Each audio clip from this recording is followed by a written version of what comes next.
Yo YouTube, so this is gonna be part 2 to my supernatural series. Um, as I said before, I'll start with my experiences with supernatural things.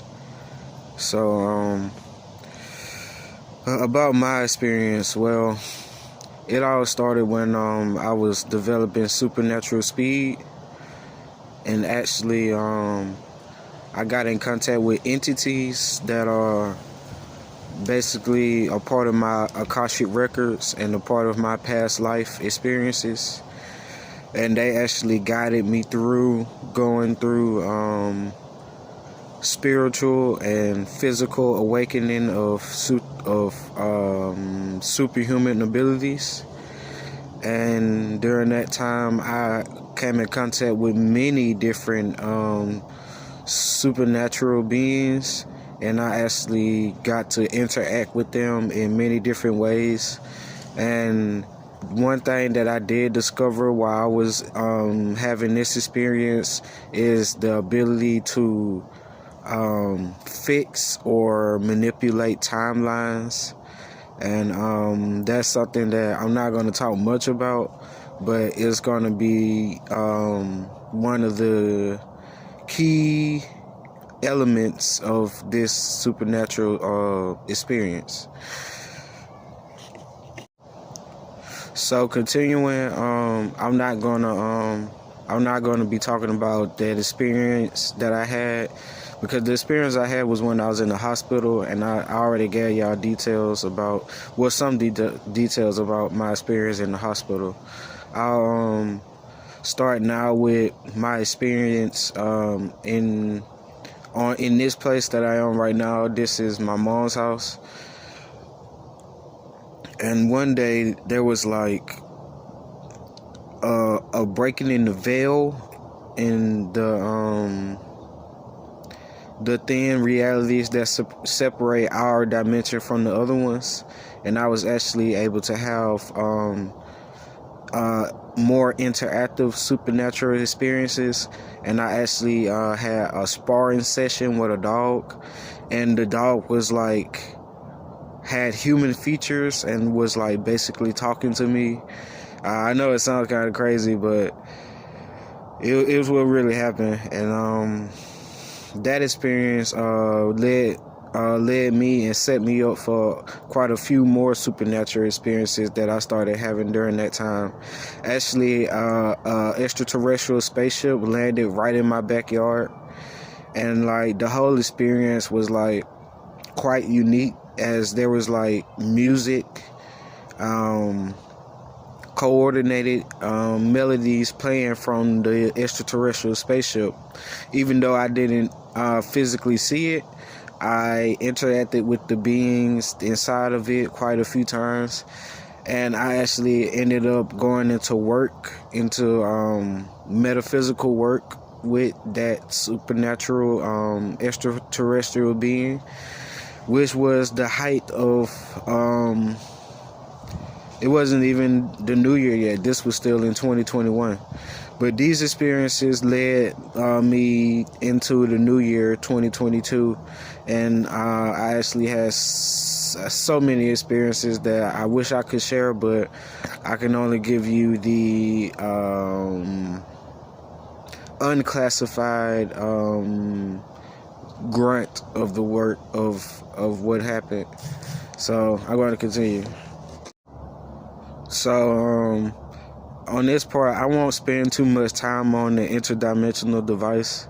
I was actually supposed to make a video about the interdimensional device, interdimensional device, which I have a theory that it is something that's preventing us from accessing our full supernatural potential.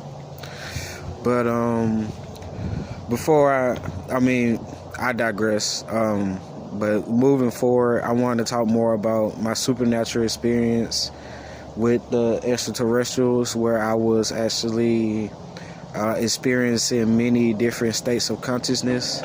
And during those states of consciousness, I had access to certain abilities that really aren't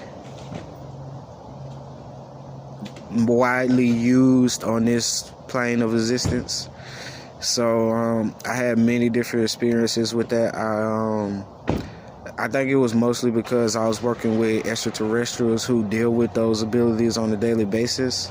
So that's what really got it to be commonplace.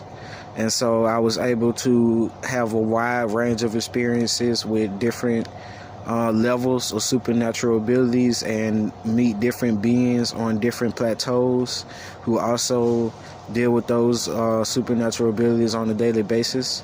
So that's part of the story. And actually, the next part of it is because it ended up being part of my love life, actually, because the extraterrestrial entity actually wanted to marry me.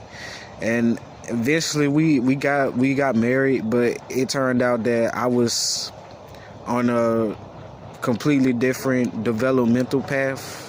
So our marriage didn't last that long. It lasted maybe a few days or whatever.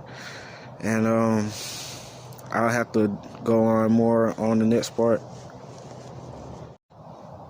So this part is going to go on about my romantical experiences with the extraterrestrials, because I actually ended up getting married multiple times during those whole experiences, and each time it was with a different class of extraterrestrial being. If I had a scale to measure them by, I would get them to you by now, but the best scale I have is it's not Carter Shell scale. It's actually using the classification system that was used in a YouTube video about different levels of technological builds of extraterrestrial species. And since they are pretty general in their classification, I won't be using them, but I will use them in a general sense. Like, I would say the first extraterrestrial I ended up contacting was like a type T out of the alphabet. So that would be maybe in the 20 level 20 amount, which is a pretty high level. And I use that example because the next levels of extraterrestrials that I contacted aren't far away from the T unit. I would say the next I had come in contact with was type U or V civilization, and then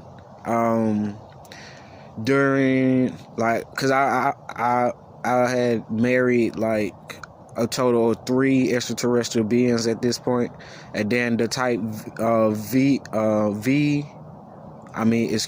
type Y and Z civilizations didn't come in and until afterwards, which was quite interesting and humbling experience. Also very joyful because they ended up becoming my trusted romantic partners. But I digress. This is a really long story, and I'm just trying to keep it short. But for now, I will end this video right here. Okay, what's up, YouTube? I wanted to add one final part to this because, like, I was going to skip over it, but since it's something very important, I decided that I'll add it to the video. So I just wanted to say all my experiences with the extraterrestrials weren't positive. Actually, I was involved in a few extraterrestrial skirmishes or wars, where I was one of the main components in some of the battles. Like I was saying before, when I contacted these extraterrestrials, they gave me the ability to use supernatural abilities that aren't normally used on Earth. So that's what I wanted to say. I didn't want to leave it as like all my experiences with the extraterrestrials were